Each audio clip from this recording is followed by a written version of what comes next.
tuning back into Colony Kids SOS. I repeat this every single time, but for those who haven't heard this live stream before, it is a series of interviews speaking with friends of ours, people who are creative in the city, and about their art practice, their music, their sounds, but also what it's like to work during this moment of crisis in Hong Kong, but all over the world. So tonight we have with us Laujan? Okay. Laujan. Yeah, Laujan. Laujan and Jason from David Boring. For people who don't know you guys, why don't you just self-introduce a little, and then I will ask you guys to talk about David Boring a little and how it started.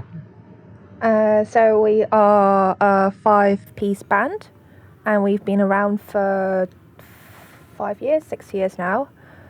And me and Jason met in school. The original lineup all met in school. We all came from HKU, and then 3 of them left, and now we have a new set of people. And we play. What do we play? Just by describing the sound, we are very loud, very noisy. Sometimes really like up in your face, and sometimes we do like really big, like landscapey sort of sound. Yeah, and always very angry and punchy, and you see people running around in our shows. That's not how I would think of describing. Also not how I would describe it, but if that's how Jason's describing. Considering the world and working at home, and how are you guys feeling? What's life like for you guys right now? Emotions, stresses? I'm thinking this is a really big question to start off an interview. But one word I would use is the feeling of like misplaced, like you're not really anywhere at the moment. Like there's so much happening, and there's so much chaos, and you get all these different information, facts, fake news, whatever, but there's really nothing much you can do about it. And there's really nowhere you can really call home or feel really comfortable in. So this has been the my own general feeling or sentiment for the past months, or maybe even a year or so. I'm feeling very functional, if that makes sense. I think Hong Kong's been in a very strange state for over a year now, and it's a bit too long to be feeling apocalyptic all the time. So I think not just myself, a lot of people I know are developing a very strong defense mechanism in response to what's happening. And now it's that mechanism in place. And I guess I'm quite lucky in terms of I live still quite a normal life on the surface, and I can be very functional. But there's also a lot of things that needs to be addressed, and that becomes a very strong creative force. So I actually feel quite blessed in that sense to have that creative energy.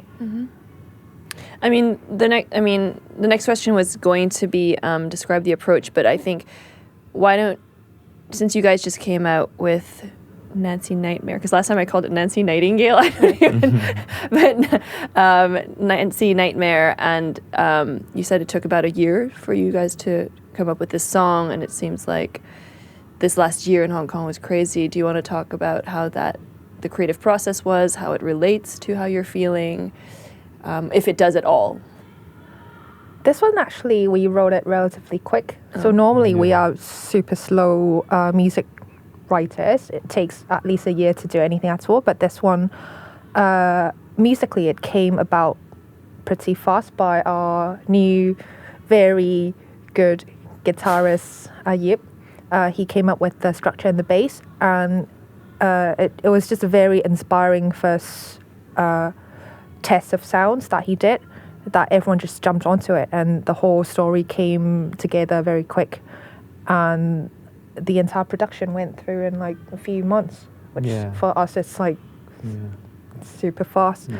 But the song is, I don't want to just say what the song's about, but we basically do this thing with all of our music. We try to use every single piece as a study to a particular social issue, and the means of like a first person view, and this person tends to be a very like a representative of a marginalized group of people in Hong Kong.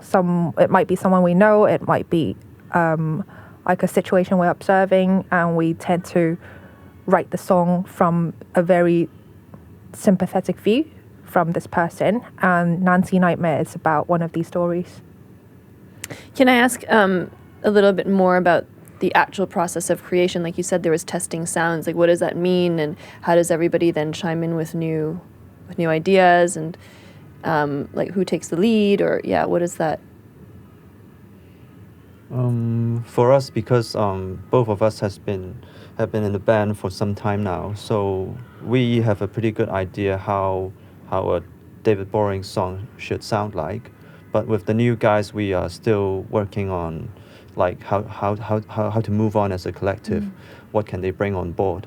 So we have been testing around since like the lineups completed earlier this year, and this song really sort of we sort of clicked that we know what we are doing, we know what we want, and then with the structure like conjured by Yip, and then we sort of put our own thing into it, and then we distill and try to focus on like really on the point, like what we want with this song, the atmosphere, the sound, the energy, and so on. So towards the completion of the sound, the writing, we think that we should also produce our own recording this time. We should try and see what we can do with it. And so this time is really the first time we've finished the whole song, even the end product, the recording, as the writing process. They were still writing when we were mixing and recording. So it was for me, it's really enjoyable experience, and I think for me it's a breakthrough even for the two of us, and as a sort of a new band. If I can supplement a little, there's this process of understanding what everyone else's talent and skills are and their own personal aesthetics, because everyone joined the band with already a decent amount of understanding of David Boring, and everyone already they're either super close friends or already like the band, so everyone has like quite a good understanding already. But we also want to, as a respect to them, to have their own input and their own vision in our sound. So it was actually really inspiring for everyone, and we're learning about these people too, what they're good at, what they like, and we try to incorporate everyone in what we do. And what Jason described just now, we're trying to also pick up the production side of the song, and we're trying to make everything in-house. That's quite ambitious because we have no training. Everyone's self-taught. But this is our first track that we recorded and mixed and produced ourselves. And Jonathan was like the project manager for that, and everyone just went through a very steep learning curve doing that. But like I feel that's the true spirit of DIY. Just tries to do everything in-house. Do you feel like, what was the benefit in the end of doing it in-house? You will keep just going down that path, or you think there's certain things you can rely on other people to do? I think it's we know what we want, and sometimes it's quite difficult to communicate to a producer who might not be familiar with our aesthetics and what we like. So even if you use like the same terminology, everyone has a different understanding to the terminology, and if we're doing it internally, we just need to communicate this idea to each other. And also you feel it's like your own baby, right? The more work you put into it, the more rewarding it is. So I think for this track, everyone feels the work, so everyone cares about it a lot more. Yeah. And you guys said you both know David Boring well because obviously you've been there the longest or you founded it, and you have these new band members that are, I guess, trying out what it means to them or interpreting. Have you learned something else about David Boring through this process of entrusting the process in somebody else's hands? Yeah.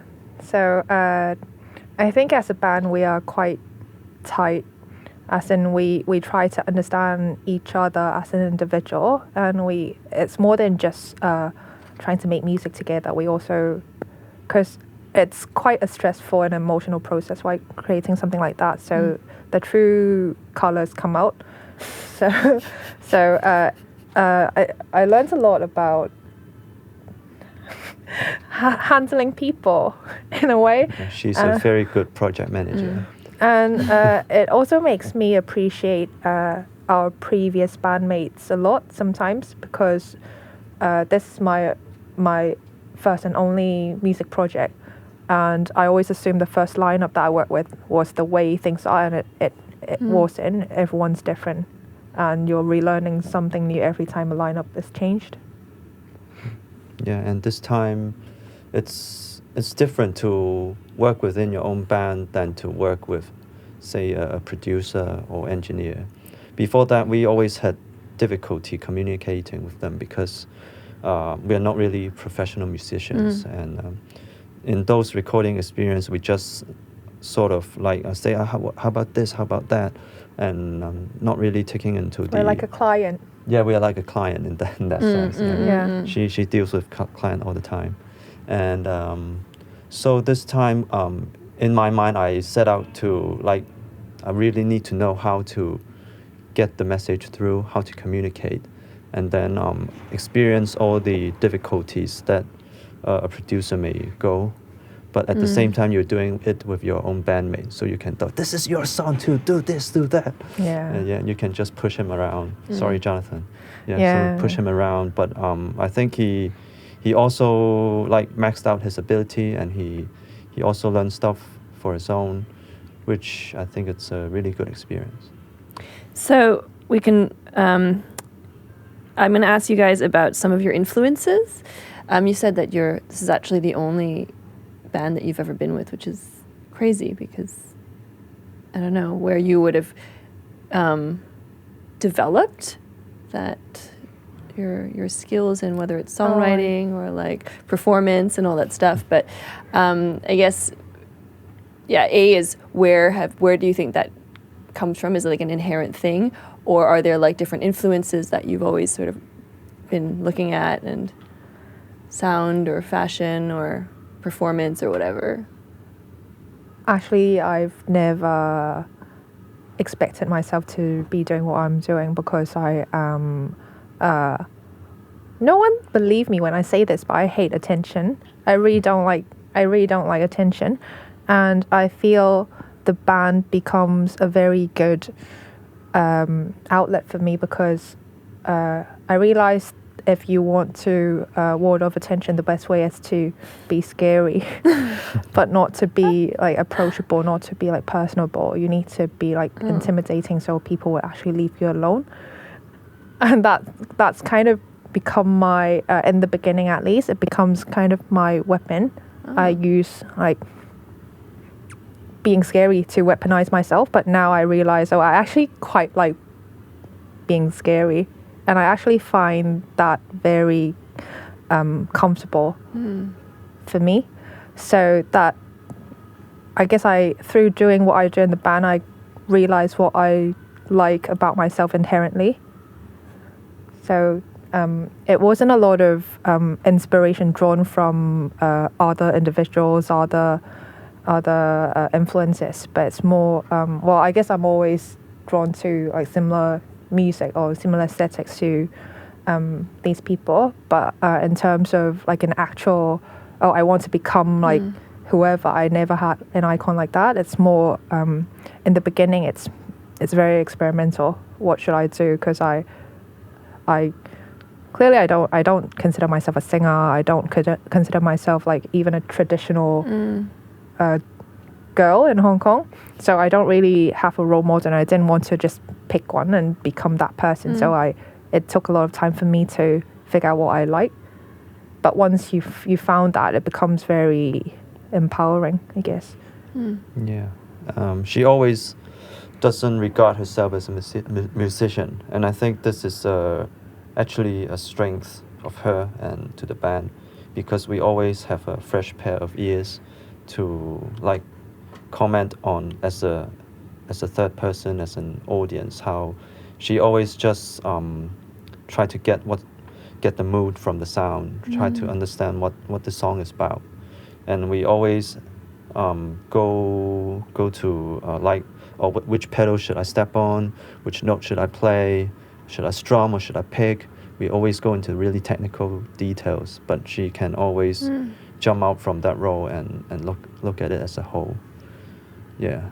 And for the like musical influences, we like a lot of post-punk musicians. We like really like noisy stuff. We like no wave punk and industrial, and we sort of like just blend everything we like together, and it's sort of like not really like anything at the moment, but we always go for different kind of new things to get onto.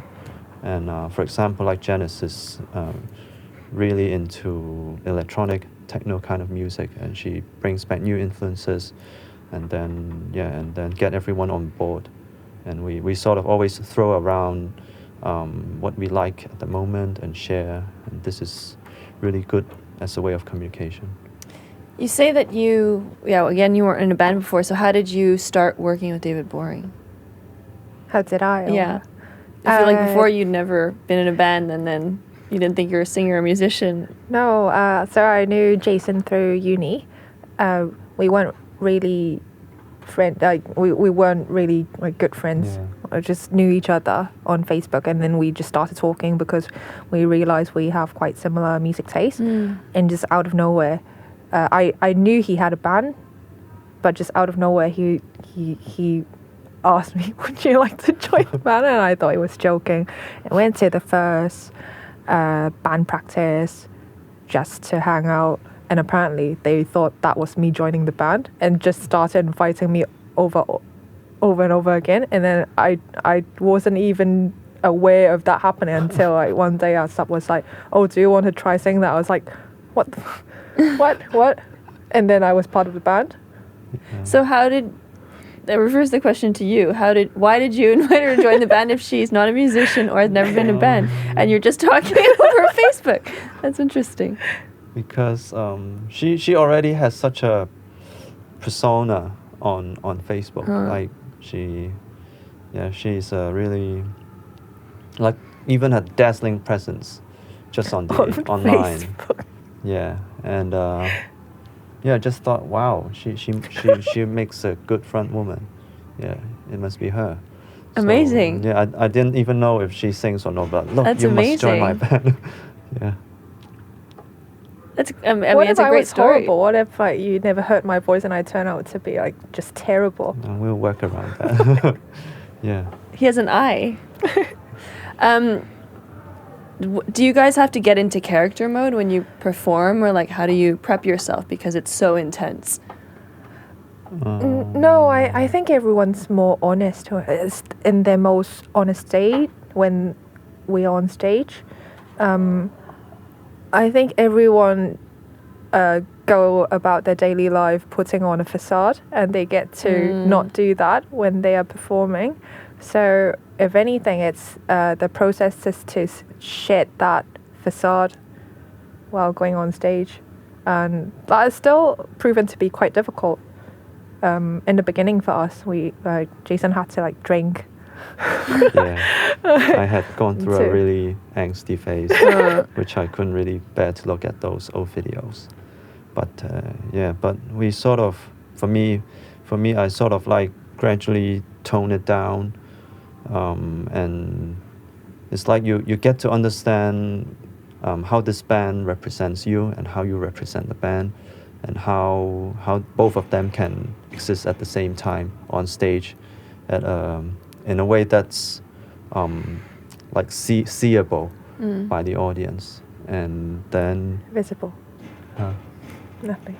yeah, and then for me, I feel more comfortable on stage, and I feel that it's more.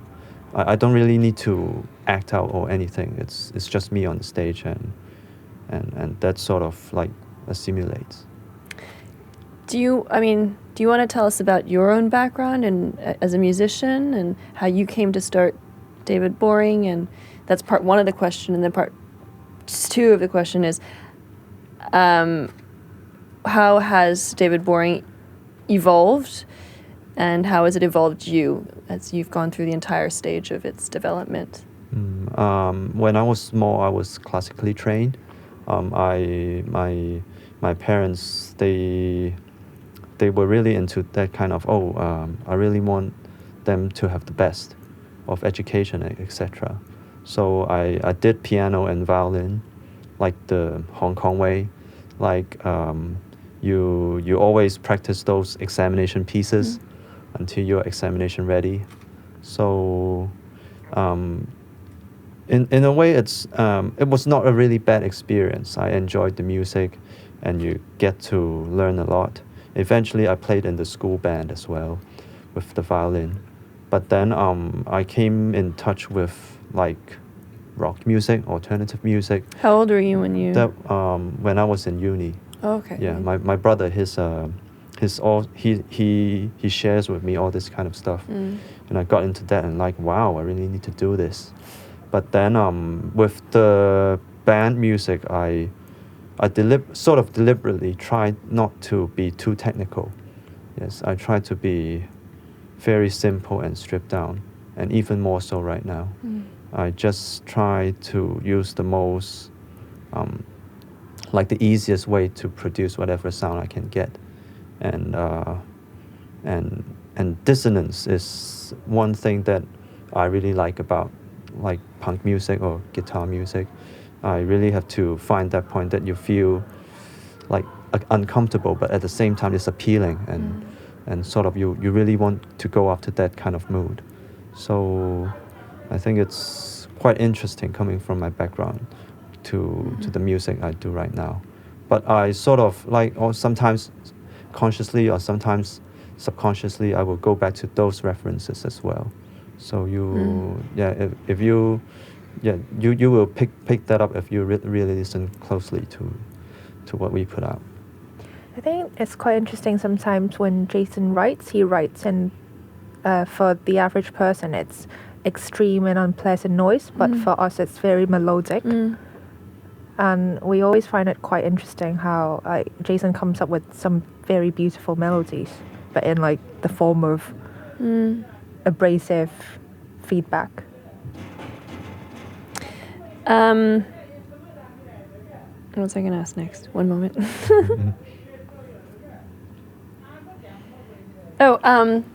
Can you tell us, it's probably been asked a million times, but how you came up with the name David Boring? I came up with the name. I was David Boring is a graphic novel by Daniel Clowes, and it's a really interesting novel. It's the story itself on the surface is really like a very slow burning kind of story, but then you get this really like unsettling undertone. It's really bleak, and I sort of like David Boring just by the name itself is like John Doe, a very average like person, but strong then sense of doom. yes, From and averageness. you sort of get this like twistedness underneath all that, and at that time I find that it really represents what these people in the band are. They are like normal school kids, all good boys with good grades, but then somehow they are all unsatisfied or like disgruntled with what's happening. So we picked that up, and Janice also really liked the novel, and she liked tune up the volume to the max with this concept. I'm going to go to James's wordy question. I'm going to read it out. Genre tags are often reductive and don't capture. There's always a shout out to James, who's always behind the camera, so I always pick on him. And don't capture the range of sounds any one band offers up. Having said that, what is your definition of punk? How do you feel about being called a punk band? It's a good question. It's a good question. Shout out to James. Yeah, I feel quite strongly about. Yeah, that's your question. No, I just think it's so. I fall into a rant every time people just casually toss that word at us, because I feel we are that, but at the same time we're not that. We're not that because the word means something completely different to us than to like the average person. And for us, well, punk itself is basically a rejection of rock cliches or any kind of cliches.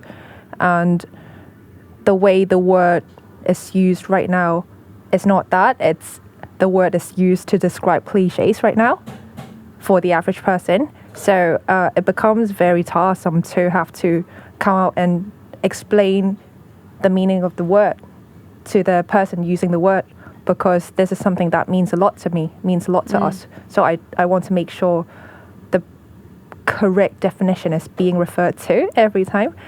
And because it's such a loaded word, I feel it needs to be updated with the time. And when the word came about, it was like 50 years ago in like a UK. So what does the same word mean in 2020 Hong Kong? It means something very different. And for us, the word punk could just simply mean the reluctance to conform. And that sentiment can come about in a lot of different ways. I don't think it's limited to an aesthetic or one single attitude. It's more the unwillingness to fall into a pattern and the urge to change or the urge to break something, whether it's for good or just to destroy. It's the urge to express that kind of anger. So I think in that sense, we are very much doing that, but maybe not in a very literal and not in a very like traditionally punk way. I also understand people think we're punk because we carry certain aesthetics, like, oh, you're loud or you like punch each other on stage, therefore you're punk. And that's fine. That's like the traditional aesthetic of punk, but that's also not why I would describe us as punk. James? Is that acceptable? Do you want to talk a little bit about, I'm trying to think of knowing you outside of the band, like what you do for work every day, or what and what your, I don't want to say hobbies, but like, do you make music on your own on the side, or do you write lyrics, or do you write? And then all this stuff as individual people, how do you bring these influences and practices back to your process of creation together? I'll go first. Yeah. So my day job's an architect, and I actually think it's quite interesting because it's a very disciplined and a very structured profession, and I think that actually suited my personality a lot, because I really like rules when the rules are good. It's just that a lot of rules are stupid. They're just in place for the sake of having rules. So I actually like establishing things that work and making people follow things that work. So I also transfer a bit of that into running the band. What are good rules? Hey, What are good rules? Like, is there efficiency, Oh, okay, efficiency are good one. It's true Hong Konger. being on time. It's just like really no, but I don't know. Closing in on deadlines. Yeah, respecting deadlines. So things like that.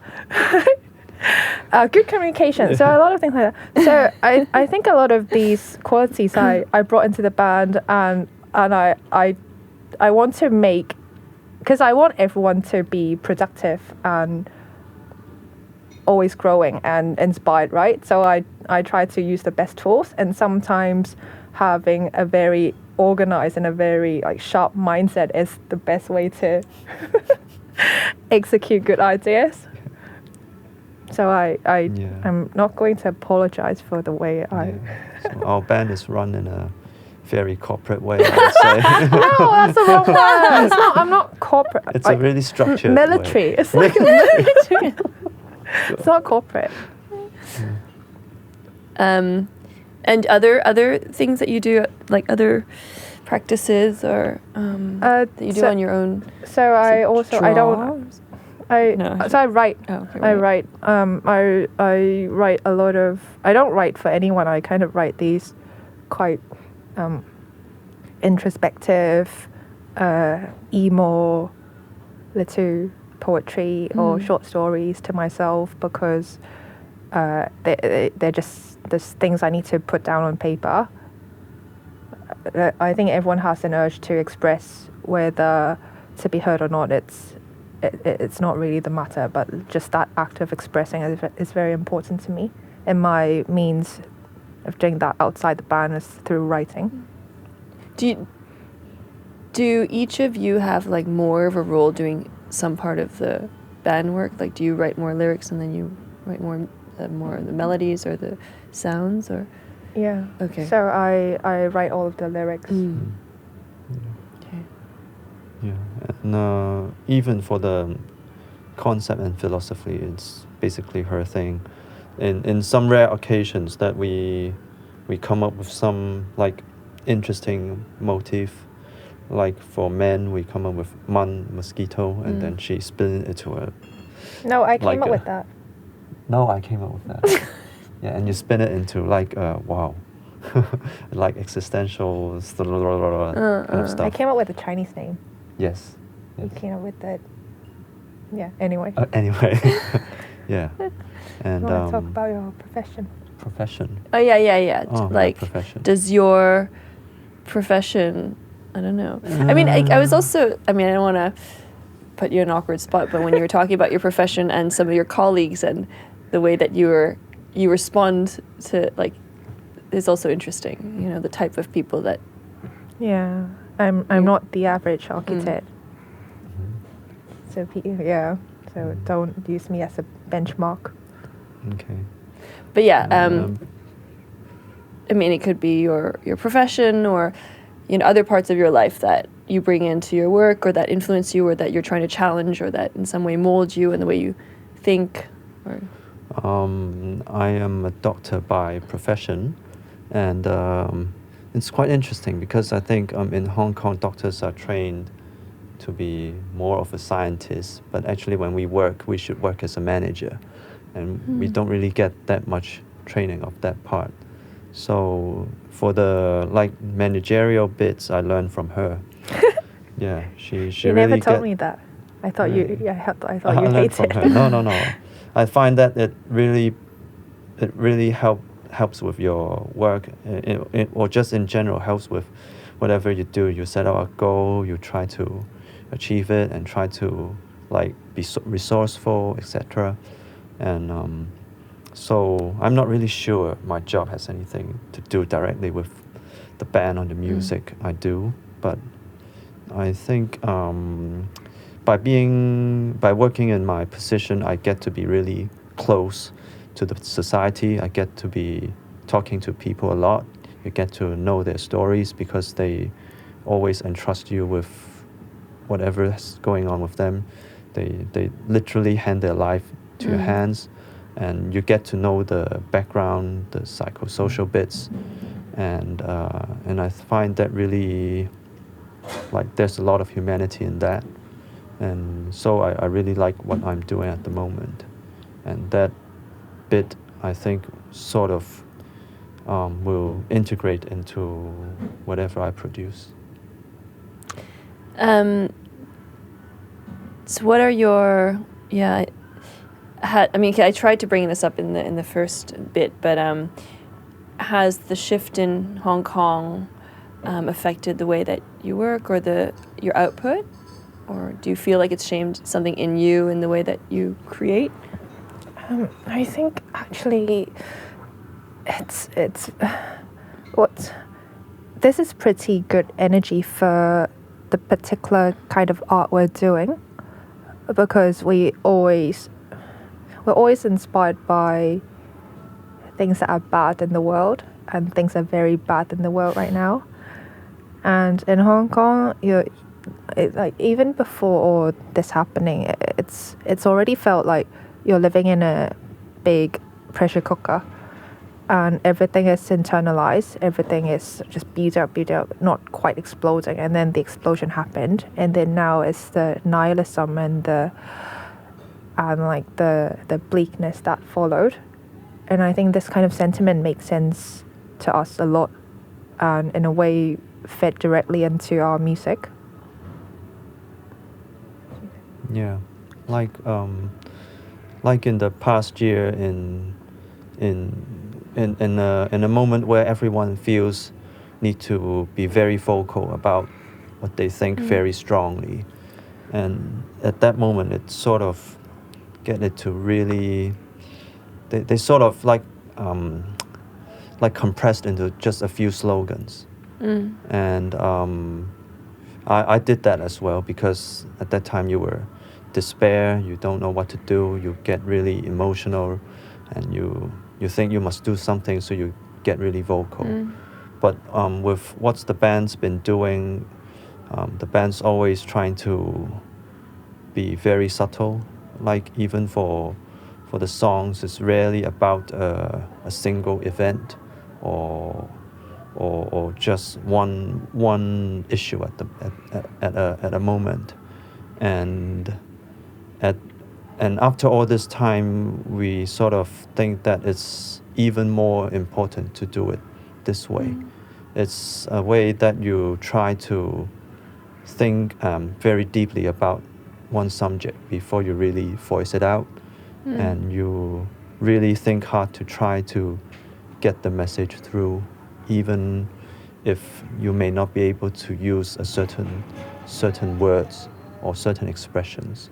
You can still get it through, and we think that would make really good art. And so even when we discuss with our friends or fellow musicians, they all think that it's a very good time for art in Hong Kong at the moment. And apart from this last year, are there other ways that Hong Kong is part of your work, or has influenced? Or I don't understand. I mean, yeah, I guess, apart from the last year's work, because right now we're talking specifically about the post, this last year, but are there other ways that, is there a way that Hong Kong has influenced your David Boring? Yeah, I think a lot of what we do is about capturing a sentiment of our time, and documentation is important. So we've accepted quite early on the whole idea of creating art is pretty self-indulgent, and it's like a celebration of just ourselves and each other. And one thing we set out to do is to be super honest in terms of documenting what's happening at the time, our own sentiment, the society's sentiment, or like our generation's sentiment. And I think we're quite, compared to a lot of other artists or a lot of musicians out there, we are like dangerously genuine in what we do. and everything is quite serious. The topics of our work and the issues in our work are very serious, and we, at the same time, because it's done in a very stylized, in a very subtle way, the message itself it's buried quite deep, and I think that's actually a very good means to document complex emotions. It shouldn't be boiled down to a slogan or one single, a very accessible imagery. I think it needs to be nuanced, and people need to work to get to the core, but they could just get the initial picture we're presenting them, and that inspires a feeling. So it's like twofold what we're doing. There's the message and then the feeling we're inspiring. And I think the feeling we inspire is what we want to inspire. It's something that's not very nice. So if people are, it's not the most accessible art form or the most accessible music out there, but that's also the intention. Also, there's your work is not only like the music, right? There's also like the music videos, and then there's like the graphics, and now on your Instagram there's like these charts, and then there's the portrait of Nancy. Like, how does all of this come about? And like who produces? I mean, because I guess you try to do it mostly yourself, but like how does it get produced? This is actually quite interesting. Well, at least I do. I always see music as something more than just the sound you hear.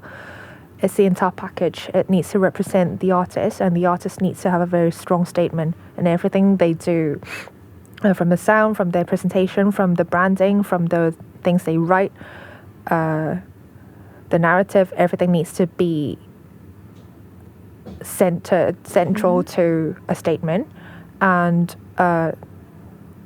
we try to do that as well as we can. And I feel with our first album, The Pink and Natural Objects and the Humans, that's our first quite ambitious attempt in dealing with that. And then all our following publications we're also doing that, and Nancy is very much doing that. So the entire picture needs to be understood through everything put together. It's not just the song, it's not just text, it's not just like the painting, it's everything put together, and that builds up an image. It builds up like a worldview, and that worldview is basically what the character is about. So it's like a puzzle. The audience needs to work through, but at the same time, you can also just listen to the song and treat the song as a song, or treat the artwork as the artwork. And I really like going through that process, because it also meant something to us. It also meant something to the band. So with the Nancy series of artwork, Ayib did the painting. Ayib's a painter. And I did the rest of the graphics. Everything was put together by everyone, and that kind of understanding throughout the band, everyone on the same message itself is a bonding experience. So I enjoy that a lot. I enjoy that process a lot. Amazing. She's a really logical person, and she's always worried that the message doesn't get through. No, I don't. I don't. Well, Right. she thinks really hard to get the message through. So, but not really dumb down it, but in a way that could inspire you to think. And I think the way she did the artwork is sort of like putting the thought process. To visualize the thought process. It seemed like a lot like almost the way an exhibition would be put together. It's like a text, and then there's like a mind map, and then there's like the work, and then there's like a sound, and it's really like a comprehensive, 360 understanding without it being didactic, But I think, like you said, it's like a puzzle that provides clues into a person that you meet. You walk through their house and you find things about them, you know? Do you, I'm afraid I'm going over time, but do you know who your audiences are, and has that also, I mean, I'm sure it's changed and grown, but yeah, do you care about who your audiences are, or do you know?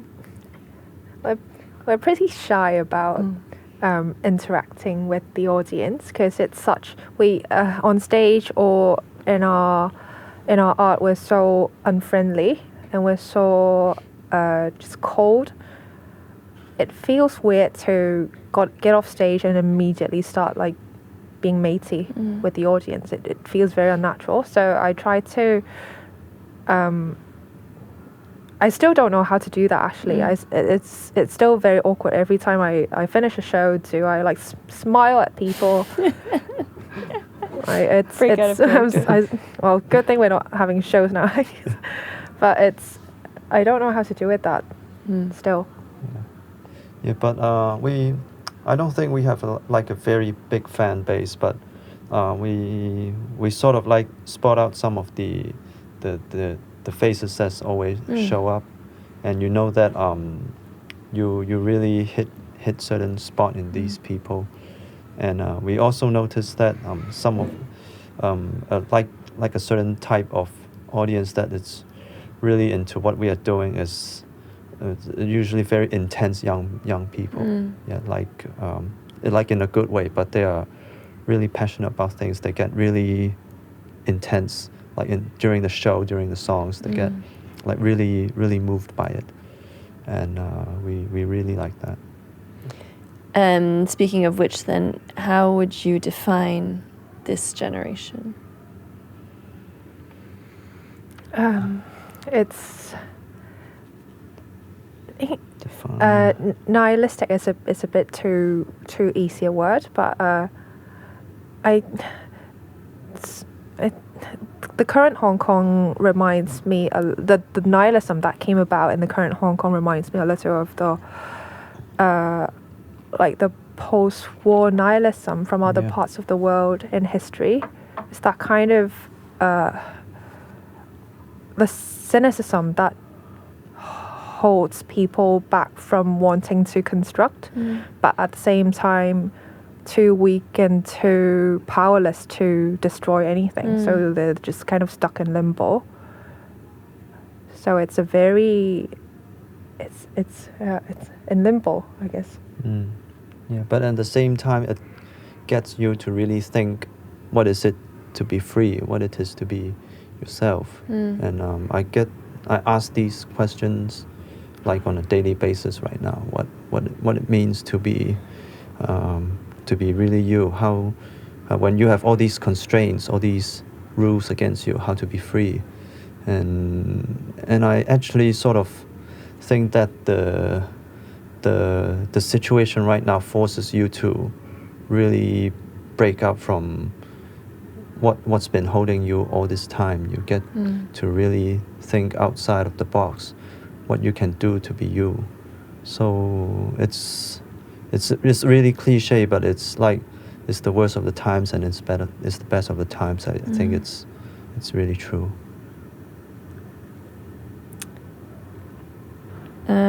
Should I go for one or two more questions? We kind of covered it, but on a personal level, what have been your biggest realizations in the last year? I think you need to be very strong mentally to survive these times. Physically also, you need to be just strong all around to survive these times, and you need to gear up constantly, and you need to make yourself strong constantly just to deal with the world, and that involves things like being able to deal with like a huge influx of information and news and just stimulants, and still not go crazy. That requires some very strong willpower, and being able to be in touch with the reality and still carry a certain kind of optimism, and otherwise you'll just be like, it's not a life worth living. So all that requires an enormous willpower to pull someone through, and not everyone's in that position to be that strong. So you also need to be extra understanding and empathetic towards the others.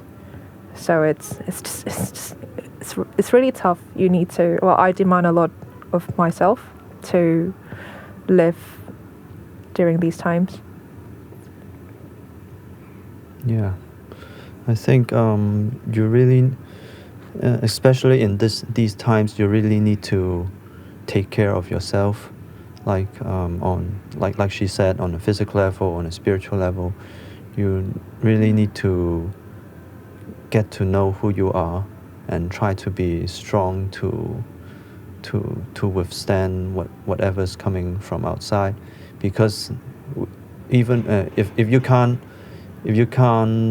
be yourself when you are alone, how can you be yourself when you are with other people, with all this mess in the world? You really have to pay attention to what you want to do, who you are, and like for me, I'm still working on these things at the moment, but I think it's what everyone should do for themselves. And on a more maybe optimistic note, what do we have to look forward to with David Boring, or upcoming plans? I know you can't really perform, but yeah, what are you guys planning? Most of the things we are planning to do are inward facing. So we have an increasingly clear vision what we want to do and how to do them, but it's not something that can be immediately shared. But we are very excited working with each other and just executing plans. Yeah, more projects. Yeah, more deadlines. projects. See, I mean, it's like uplifting note. You know, Yeah. you actually are very excited. So it's good. You know. Yeah. Well, we're really excited to hopefully, I don't know, see you guys perform or see whatever output you have, and hopefully, even though it's really difficult times, like, it is generative in some way, you know, and that, yeah, there's something that we learn out of it and that we can manifest, you know. Any questions from the audience? There is a question from the audience. Oh, it's actually from Facebook. Okay. Oh, really? Oh. What is the biggest fear of David Boring? There are two questions. What is the biggest fear of David Boring? That's a good one. To me or to the band? I personally, I have a phobia. Or the of character? I don't know. David Boring. I don't know. Too many to go through. I have a phobia of being out of control. So everything we do, I guess I can speak for the band on that front. Yeah. So everything we do, even though it feels noisy and chaotic and messy, what's underneath is a very organized and disciplined foundation in order for us to go that crazy on the surface. So I think that kind of contradiction is quite interesting. So we are extremely in control and repressed. At the same time, we are like just a mess and explosive. Mm-hmm. I think that's an important aesthetics for the band. Chaos and order. Yeah, chaos and order. So being out of control completely is my main fear. Otong? No. Do you agree? Yeah. Yeah? Okay. Next question then. How often do you go back and reference your old material? Constantly. I just did that. I just yeah, just go over the entire catalog, and it's very interesting experience. Yes, you get to listen to all the details that you were not able to, and you get to. Wait, I don't think that's the question. You mean the As in referencing as in the work, right? you mean referencing our own work, or Yeah. how often do you Not listening to our own work. But it's Or okay. reference. I mean, If you want to talk about your trip, listening to? I think people want to hear about your trip now. Yeah, so it was listening, yeah. oh, listening. Oh, okay. But It can be any, right? yeah. Yeah, however you interpret referencing. Okay, sorry. No, I think it was interesting what you were talking about. Yeah. I was talking. I was like referencing our own work, and you get to pick up all those bits that you like and you don't like that really make you cringe, but it actually helps you to know yourself better. I'm always quite shy to look at myself in the videos, because you always think that you are acting your best, but obviously it's not. You always have very like embarrassing or cringy moments, and going through your own work is very important for you to move on to the next step. And then back to the question. I think that was, I mean, was there another? That's fine. Yeah, it was, I think that covered it. It was just how often do you go back and listen to your own work? Like, Okay. Yeah. maybe casually or... I Or thought it casual. meant like referencing your own work. Do you listen to our own songs casually? Not casually. Seriously. But, Yeah, I do every now and then, but not casually. not really for leisure. For like very introspective moments, I do. And every time you do that, you remind of yourself the state of you when these songs were being produced, and that itself is a very profound experience. And I think it's not just our music, I guess, it's any music. It reminds you of a time in your life. And all these, and you realize you're still the same person in a certain way. And that grounds me. And you also know you're better than what you did before now, so that also makes you feel a bit better. Amazing. Is there anything that you want to add that we've missed out on? Yeah, check out on our new song. It's quite nice. Yeah. Yeah. We will. I mean, I heard it, but you heard it too? Okay. It's on Spotify? No, You can it's link sort from of their a- bio yeah. on Yeah. IG. Buy it on Bandcamp? Yes. Yeah. You can buy it on Bandcamp. There you go. Good. Cool. Thank you so much for the questions from the audience and for anybody tuning in. And we will be putting this on YouTube soon. Thank you.